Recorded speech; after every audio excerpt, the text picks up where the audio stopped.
This is part 2 of our series on the so-called mandatory COVID-19 vaccination policies in workplaces in South Africa.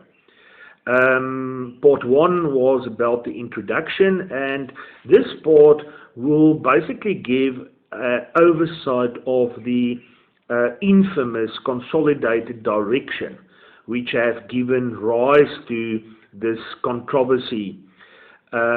This so-called Consolidated Direction was issued in Government Notice R499 of the 11th of June 2021 by the Minister of Employment and Labour, using the phrase specifically mandatory vaccination policy. The word is totally fallacious, and also the indication to, or the reference to, vaccination as well. There is no mandatory vaccination, and let me explain first what a Consolidated Direction is, and it has been promulgated in terms of Regulation 410 of the Disaster Management Act regulations that were issued in terms of Section 27.2 of the Disaster Management Act. Now, what a direction is that it's a guideline, and the only law basically that one can really enforce is the so-called regulations, set of regulations. And those of you who know Liberty Fighters Network, we also dispute the existence of these regulations, and we believe that since the 24th of June last year, 2020, the entire Disaster Management Act set of regulations have been declared null and void and are no more in use. The minister should have issued a new set of regulations, which he never did since the 24th of June.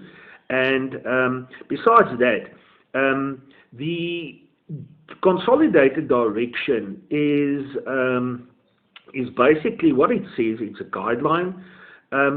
There's no, you are under no obligation to follow that direction, and you cannot face any penalty, either a criminal or even civil penalty, for not adhering to any one of those stipulations.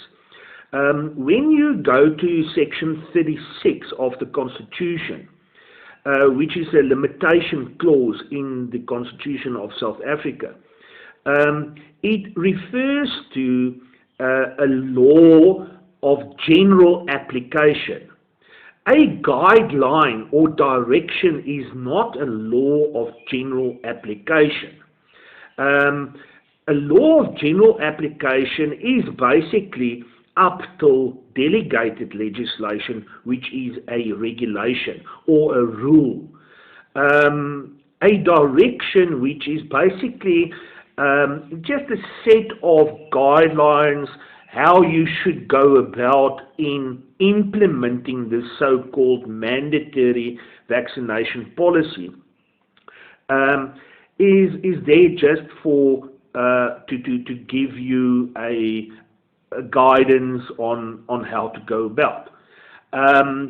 It's not a law. You cannot be imprisoned for it. You cannot be anything that is stated in that direction must be enforced by going to court and getting a court order to force you to comply to any one of those aspects. So the court is ultimately the final authority of whether such a policy exists, yes or no.